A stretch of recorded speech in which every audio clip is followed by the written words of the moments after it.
जड़ कर्म चेतन बंधकारु कर्म के अवसान का, कह कर स्वरूप यथार्थ जग का जो किया उपकार है, उसके लिए जिन वाणी माँ को वंदना शत बार है, वंदना शत बार है, वंदना शत बार है।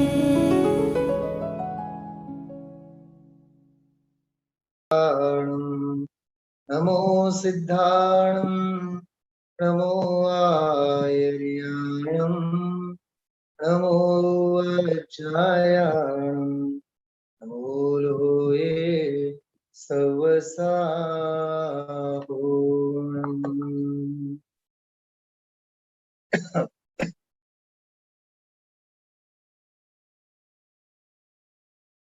संतप्त मानस शांत हो, जिनके गुणों के गान में विवर्धमान महान जिन विचरे हमारे ध्यान में, विचरे हमारे ध्यान में।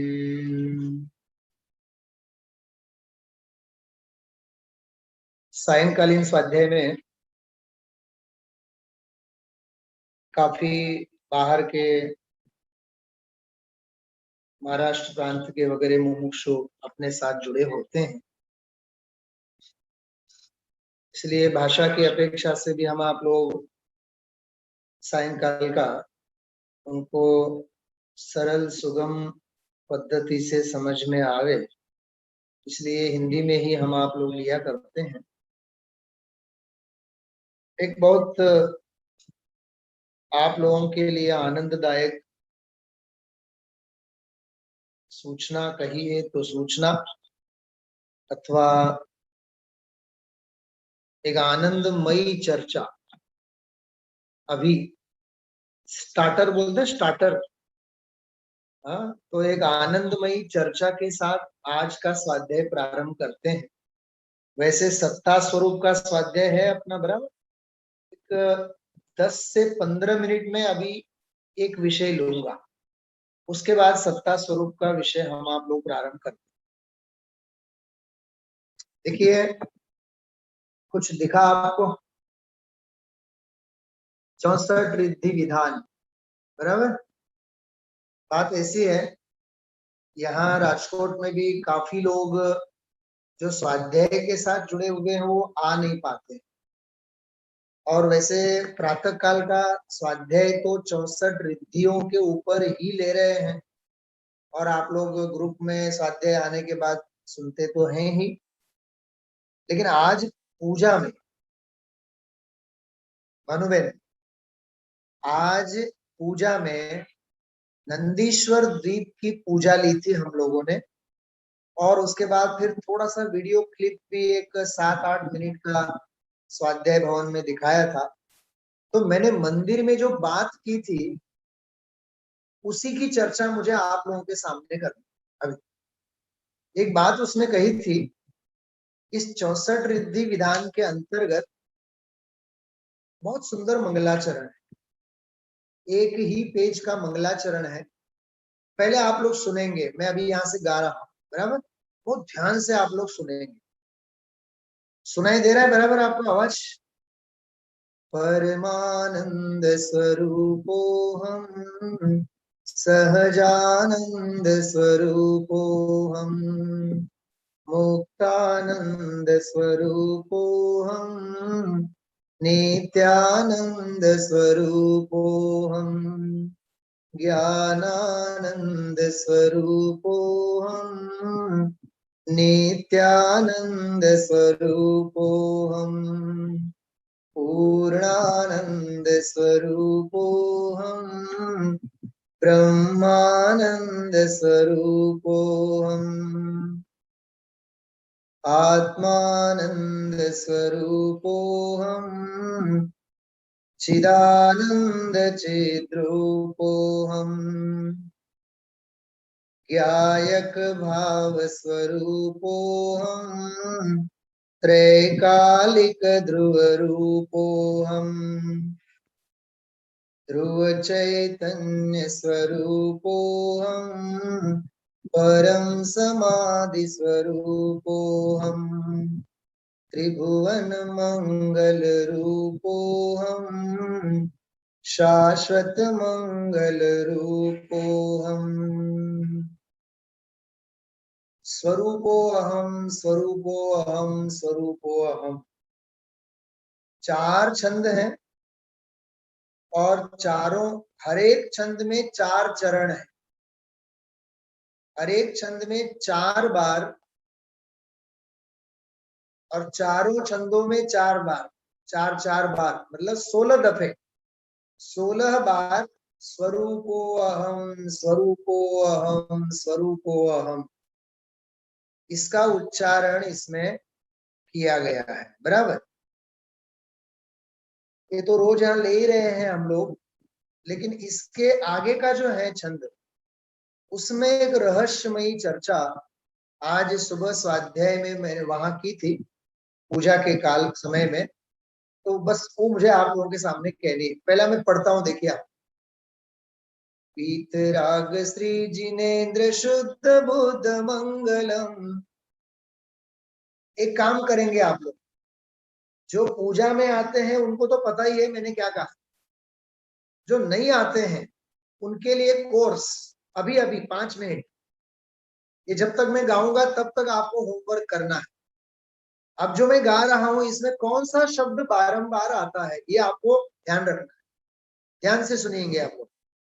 पीतराग श्री जिनेन्द्र शुद्ध बुद्ध मंगलम गणधरादि सर्व साधु दिव्य रूप मंगलम सत्य अहिंसा स्वरूप धर्म श्रेष्ठ मंगलम वस्तु का स्वभाव ध्रुव वस्तु का स्वभाव ध्रुवनाद्यनंत मंगलम शुद्ध आत्म तत्व ही महामहान मंगलम ज्ञान चेतना स्वरूप सर्व जीव मंगलम साम्य भाव रूप चारित्र भव्य मंगलम आत्म तत्व की प्रतीति ही सदैव मंगलम एकमात्र ज्ञान ध्यान स्वाध्याय मंगलम मोह क्षोभ से विहीन साम्य भाव मंगलम शुद्ध स्वानुभव त्रिकाल सुख स्वरूप मंगलम विश्व कल्याणमयी आत्मधर्म मंगलम विश्व कल्याणमयी आत्मधर्म मंगलम। कौन सा शब्द आप लोगों के कानों में बारंबार सुनाई दिया? वाह, मुंबई से भी जवाब आ गया। वाह, मुंबई से 2 लोगों के जवाब आ गए। और यहाँ के हम आप लोग स्वरूप में गुप्त हो गए। कौन सा शब्द बारंबार सुना? प्रज्ञा बहन तो ट्राई कर रही है, अभी लिख रही है जवाब। हाँ, जल्दी जल्दी। कौन सा शब्द बारंबार सुना? मंगल। कौन सा शब्द?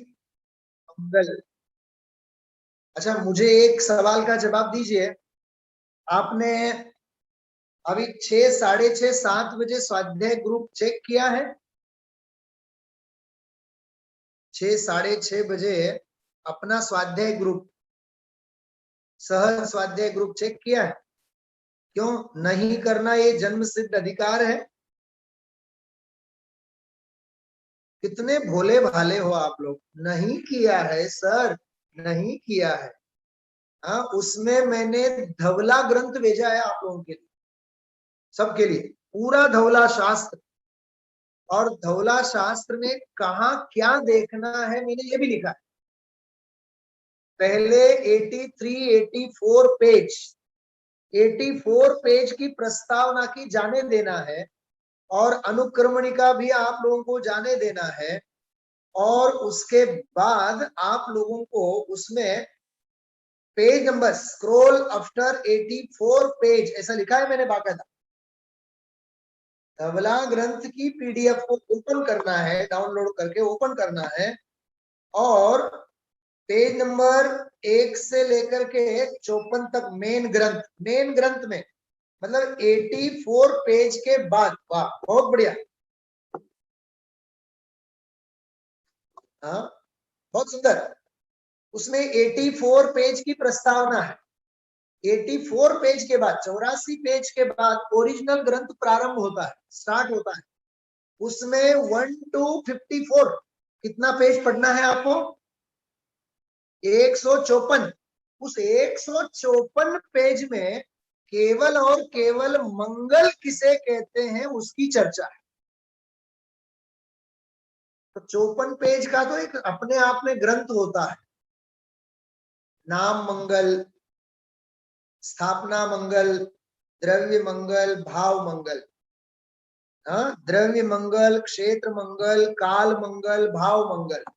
हाँ, नाम, स्थापना, द्रव्य, भाव, निक्षेपों के भेद प्रभेदों से, चतुष्टय के भेद प्रभेदों से, बहुत सुंदर उसमें प्रकरण है पूरा। मैंने आज पूजा में ये चर्चा एक 5 मिनट के लिए की थी। फिर मैंने ये भी कहा था स्वाध्याय ग्रुप के ऊपर मैं धवला ग्रंथ भेजूंगा और आप लोग पढ़ना। जितने भी 40-50 लोग थे, मैंने उनसे कहा है। अब देखते हैं कल सुबह कितने भाग्यशाली हैं जिन्होंने पीडीएफ देखा हो, पढ़ा हो, 2-4 पेज। हाँ, वो 54 पेज तो कोई 1-2 दिन का विषय तो है नहीं वो। हाँ, 1 महीना चाहिए उसके लिए, बराबर। तो जो भी हो, जिसकी अपने अपनी शक्ति के हिसाब से, मैंने मेरा काम कर दिया है। अब सामने वालों को खाना है बस बैठे बैठे। हाँ, तो ये मैंने आपको ये इसमें देखिए आप 1 2 3 4 5 6, 1 2 3 4 5 6, मतलब 6 छंदों में 12 दफे इसमें मंगल शब्द आया। हर चरण के अंत में है ना मंगलम मंगलम मंगलम। तो 6 छंदों के 2-2 पंक्तियों में 12 दफे हम आप लोगों ने मंगल शब्द बोला। तो मेरा उद्देश्य ये था कि हम मंदिर में आकर के पूजा विधान कर रहे हैं, ये क्षेत्र मंगल है कि नहीं। हाँ, कल सुबह का स्वाध्याय तो आप लोगों ने सुना है ना, मैंने रिद्धियों के प्रकरण में लिया था। भरत चक्रवर्ती समो शरण में जाकर के क्यों वाणी सुनता है? क्या कारण है उसका? क्योंकि घर में शास्त्र स्वाध्याय करने से प्रमाद के प्रसंग बनते हैं। हाँ, समझो कि हम शास्त्र स्वाध्याय कर रहे हैं, डोर बेल बजा, तो 1 सेकंड के लिए लेकिन हम उठ के खड़े होते हैं कि नहीं, बताओ आप। चलो मैं तो कहता हूं उठ के खड़े नहीं हो, उठ के खड़े नहीं हो, दरवाजा भी नहीं खोले, लेकिन डिस्टर्ब होते हैं कि नहीं। तो डिस्टर्ब होना और वो डिस्टर्ब होने रूप क्षेत्र में बैठना, ये भी जिनवाणी की विराधना है। सोचो आप। हाँ, घर में बैठे बैठे शास्त्र स्वाध्याय करना साक्षात कमठ का उपसर्ग है। बच्चे हैं, बहू है, बेटे हैं, हाँ, आने वाले मेहमान हैं, आड़ोस पड़ोस वाले हैं। वैसे दिन भर देखो कोई घर में नहीं आते होंगे, लेकिन स्वाध्याय के समय में 8 टपकेंगे। हाँ, ये सब अंतराय के कारण है। और वो अंतराय के दोष के कारण हमें दोष लगते नहीं है। समझ लेना, तीव्र मोहनीय कर्म का उदय। क्या कहा? अरे हमारे होने वाले दोष, कम से कम दोष तो हमें लगने चाहिए कि नहीं। हाँ, ये समझो रुमाल बांधे बिना हम बाहर निकले तो डर लगना चाहिए कि नहीं, ये कह रहा हूं मैं। बिना मास्क बांधे बाहर निकलने में मौत का डर लगना चाहिए कि नहीं। तो ऐसे ही जिनवाणी सुनते समय किसी भी प्रकार की अपनी तरफ से नहीं, लेकिन देखो दूसरों की तरफ से अंतराय। 2 बातें मैं कह रहा हूं, सुनना आप। बेन प्रज्ञा बेन ध्यान से समझो। बीजा तरफती अंतराय अने पोताना तरफती प्रमाण। क्या कहा? दूसरों की तरफ से अंतराय और अपनी तरफ से क्या? प्रमाद। तो प्रमाद प्लस अंतराय इज इक्वल टू तीव्र मोहनीय कर्म नो उदय, ऐसा समझना।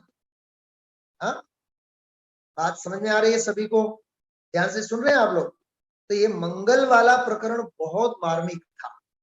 द्रव्य मंगल, ऐसे पावन सिद्ध क्षेत्र में बैठ करके सुनना, ऐसी पवित्र मंदिर जैसी भूमि में जिनागम का अध्ययन स्वाध्याय करना, साधर्मी के साथ बैठ करके स्वाध्याय करना, यह हो भाग्य की बात है।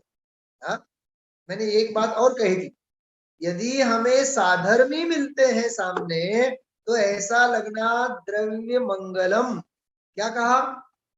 वो सचित्त है कि नहीं, सचित्त जीव है कि नहीं सामने वाला, वो द्रव्य मंगल है। समझ में आ रही बात है आप लोगों को? हाँ, अच्छा, सत्ता स्वरूप रचना किसकी है? सत्ता स्वरूप जो ग्रंथ है ये हम आप लोग पढ़ रहे हैं, किसकी रचना है? भागचंद जी की है कि नहीं, भागचंद जी की? हाँ, तो ये भागचंद जी जो पंडित जी है ना, भागचंद जी पंडित जी, तो ये भागचंद जी पंडित जी बहुत गरीब थे, सामान्य व्यापार का काम था, कपड़ा बेचने का काम करते थे, साइकिल के ऊपर जो भी जैसे भी लेके जाते थे।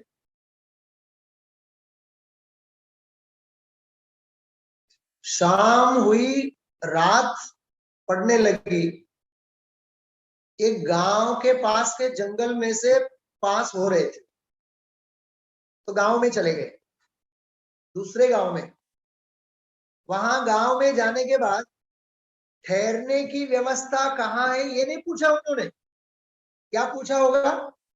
मंदिर कहाँ है? क्या पूछा उन्होंने? मंदिर कहाँ है ये पूछा। क्यों मंदिर कहाँ है ये क्यों पूछा? क्योंकि एक विद्वान को, सुनना ध्यान से, एक जिनागम के अध्ययन स्वाध्याय करने वाले विद्वान को द्रव्य क्षेत्र काल भाव मंगल की ही चिंता होती, ठहरने की चिंता नहीं होती है। हाँ, भोजन की चिंता नहीं होती है। तो जैसे ही वो वहां गए, मंदिर में गए, तो मंदिर में वहां स्वाध्याय चल रहा था। भागचंद जी की कथा कर रहा हूं मैं आपके सामने, और स्वाध्याय लगभग पूरा हुआ। कई जीवों का पाप का उदय ऐसा होता है, भाग्य में नहीं होवे ना, तो स्वाध्याय में पहुंचते पहुंचते स्वाध्याय स्वाहा हो जाता है, खुद भी स्वाहा ही हो जाते हैं। हाँ, समझाए छे काई? भागचंद जी का ऐसा तीव्र पाप का उदय था, स्वाध्याय में पहुंचते पहुंचते स्वाध्याय पूरा हो गया। अब वहां जिनवाणी स्तुति बोली जा रही थी, सांची तो गंगा यह मीत रागवाणी, जिनवाणी वहां स्तुति गाई जा रही थी।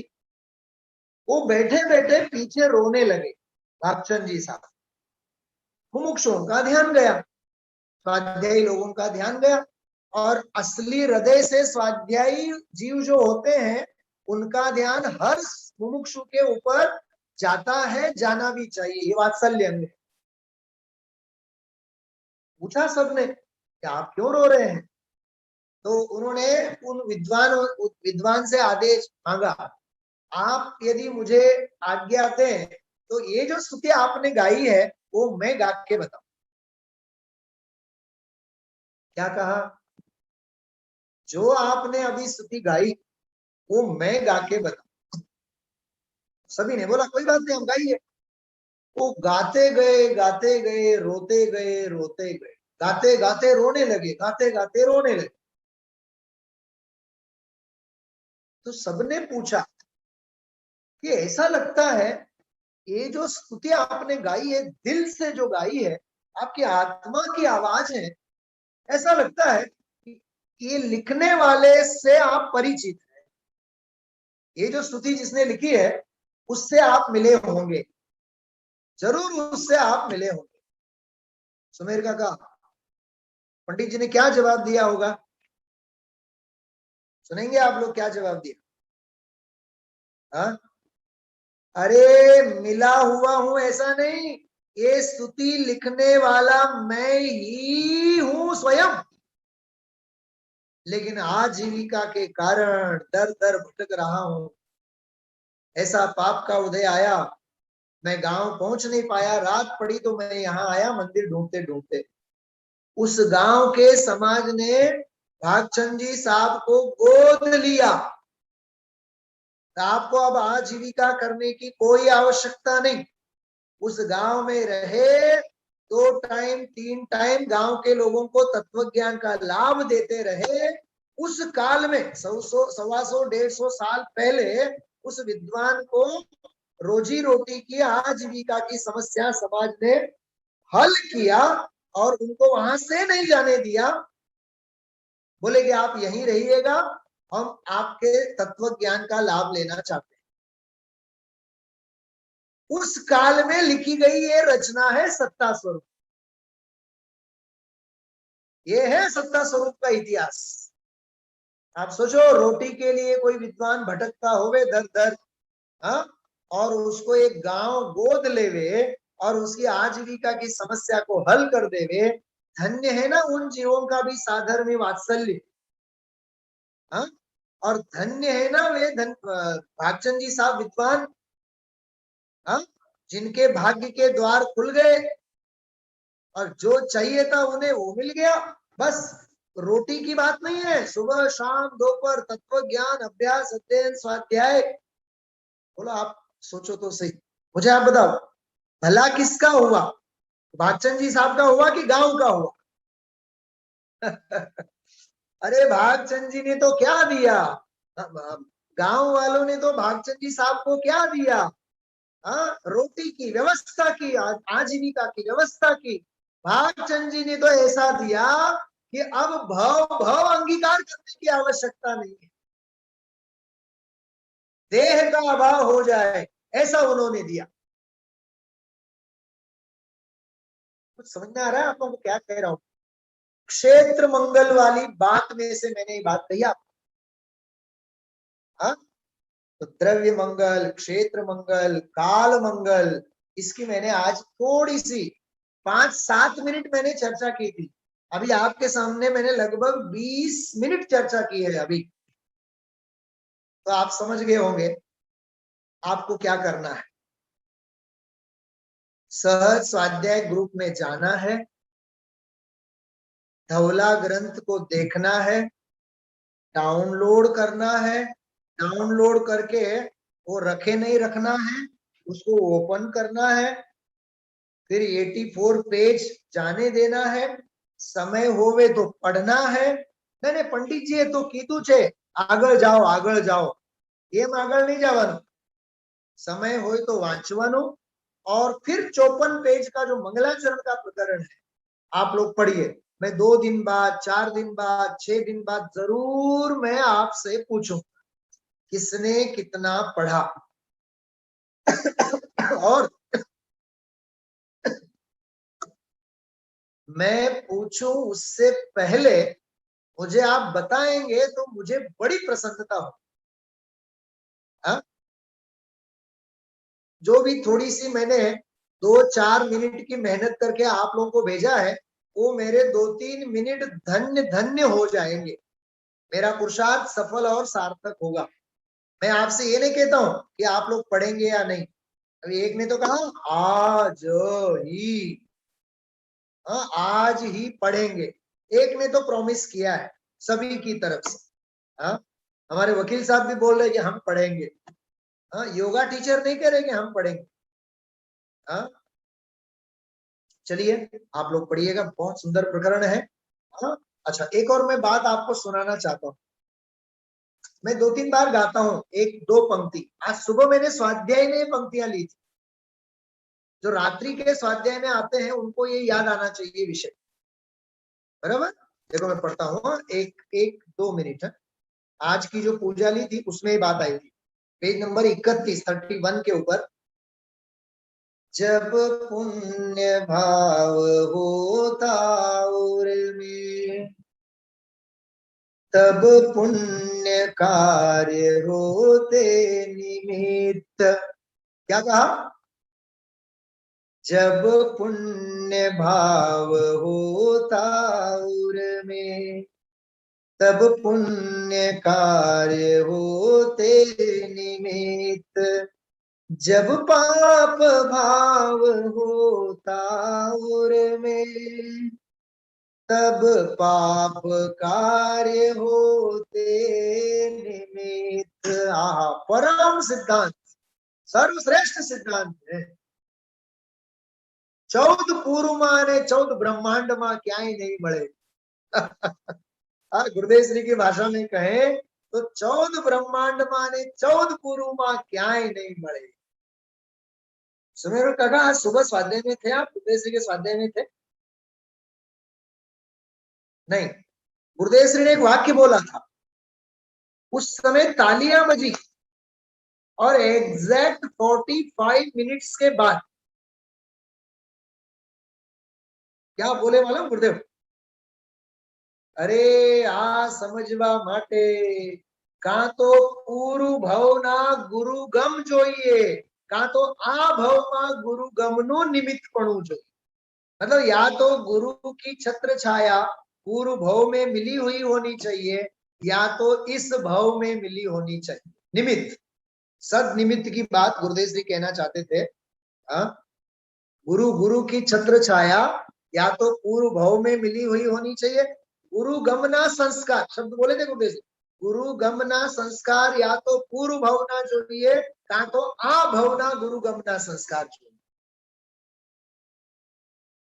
जेने पूर्व भावમાં તીર્થંકર જેવા મળ્યા હોય એની પાસેથી પણ ન સમજ્યા હોય, અને આ ભાવમાં ગુરુદેવ શ્રી અને કુંદ જેવા મળ્યા હોય તોય ન સમજે, તો કયા ભાવમાં સમજવા? क्या कहा? कुछ समझ में आया?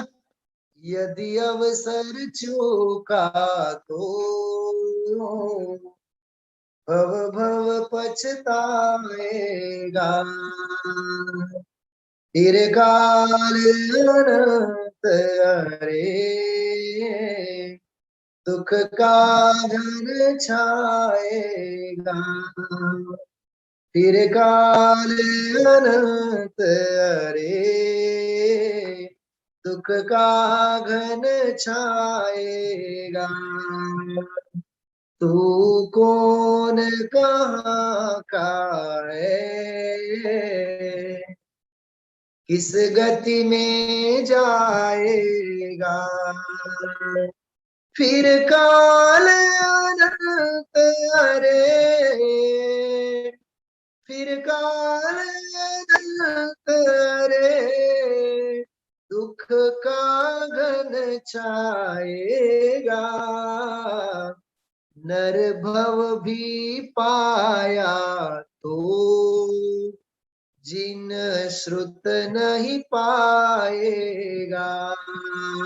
तने मनुष्य भाव મળશે, પણ જો તે ભાવમાં તત્વની વિરાધના કરી હશે, जिन વચનોની અવગણના કરી હશે, ગુરુની અવજ્ઞા કરી હશે, તને ભાવ ભાવમાં जिन વચન નહીં મળે।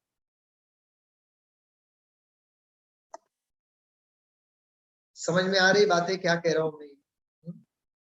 तो ऐसा मंगलमय जीवन मिला, मंगलमय जैन धर्म मिला, मंगलमय संस्कार मिले, मंगलमय विचार मिले, मंगल भाव मिले, मंगलमय समय मिला। रोग महामारी से सारी दुनिया सिसक रही है, सिसक रही है, और हम आप लोगों को सुबह शाम 2 घंटे 3 घंटे बराबर अध्ययन स्वाध्याय का अवसर संयोग, तो ये मंगलमय अवसर है कि नहीं हमारे लिए? कितनी महिमा आनी चाहिए अपने को? क्यों निंदा नालस्ती में, क्यों ईर्षा द्वेष में, क्यों भाव को बढ़ाने वाले भाव में जिंदगी खराब करने? ये विडंबना है। हाँ, मैंने विनय पाठ का एक छंद का अर्थ किया था। हाँ हाँ हाँ, मेरे खुद के रोंगटे खड़े हो रहे थे उस समय। कितनी गोद कितनार की, कित तेरे अंच अजान। वकील साहब, હવે હવે મોબાઈલ ઉપર તો કઈ પૂજા તો આવવાની નથી। હા, હવે 4 દિવસ છે, 5 દિવસ છે પૂજા। શક્ય જો બને ને તો ચોક્કસ પધારો। ત્રણ લોકના નાથના ચરણોમાં ભગવાનના સમોષણમાં બેસીને જે અદ્ભુત આનંદ, હા, અદ્ભુત અદ્ભુત અનુભૂતિ થાય. બહુ અદ્ભુત વાત છે. કિતની ગોદ કિતનાર કી, આહા, क्या नार की क्या निगोद, कित तिर्यंच अजान, आज धन्य मानुष भयो. बोलो, अरे आ धन्य मानुष भाव मने मळ्यो. हाँ? कितनी महिमा आनी चाहिए. असल में हमें मिली हुई मनुष्य आयु, ये मानव जन्म, मानव जीवन, उसकी महिमा आवे ना तो जीव तड़फे तत्व के लिए, वो आत्म कल्याण की भावना के लिए तड़प तड़प होवे अंदर में से उसके. हाँ, ऐसा आनंदमयी मंगलमय धर्म, ये सर्वज्ञ भगवंतों का धर्म है. इस धर्म का कभी अभाव होता नहीं. हाँ, हाँ, मैं आज राजवार्तिक पढ़ रहा था, राजवार्तिक दोपहर, इतना आनंद आया. बताओ, मैं आपको खोल के थोड़ा सा राजवार्तिक बताओ. हाँ हाँ बोलो तो खोलूंगा, नहीं तो नहीं. हाँ, यहाँ आप आपके सामने है, सौभाग्य से मेरे पास है, बिल्कुल स्क्रीन के ऊपर अभी मैं ला दूंगा.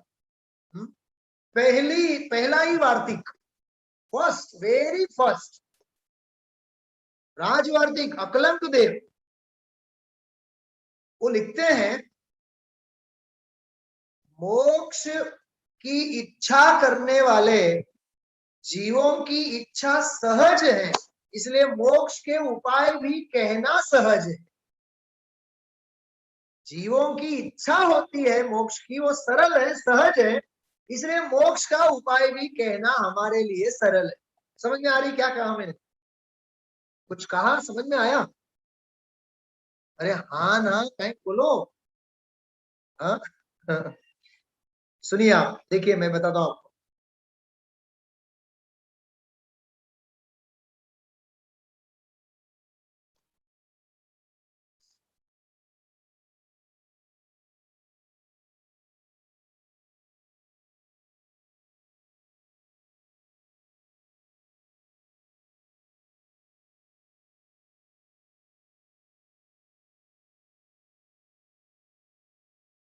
एक सेकंड ना.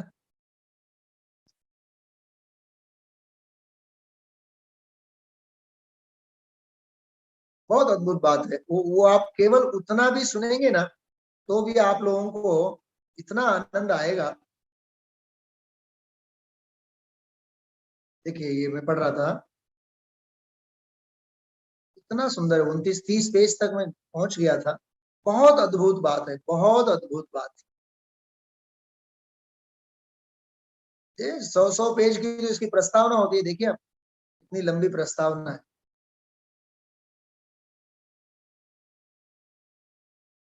हाँ देखिए, इसमें आ गया 8वां वार्तिक हुआ. देखिए क्या लिखा है, देखो आप, बिल्कुल. श्री महावीराय नमो नमः, शांतिवीर वीरचंद्र सिंधुभ्यो नमो नमः. बराबर. पट्टाकलंक देव विरचितम तत्वार्थ वार्तिकम. देखो पहला वार्तिक, पहला मंत्र क्या लिखा, देखो आप. श्रेयो मार्ग प्रतिपित्सात्म द्रव्य प्रसिद्धे. श्रेयो मार्ग એટલે કલ્યાણનો માર્ગ, આનંદનો માર્ગ.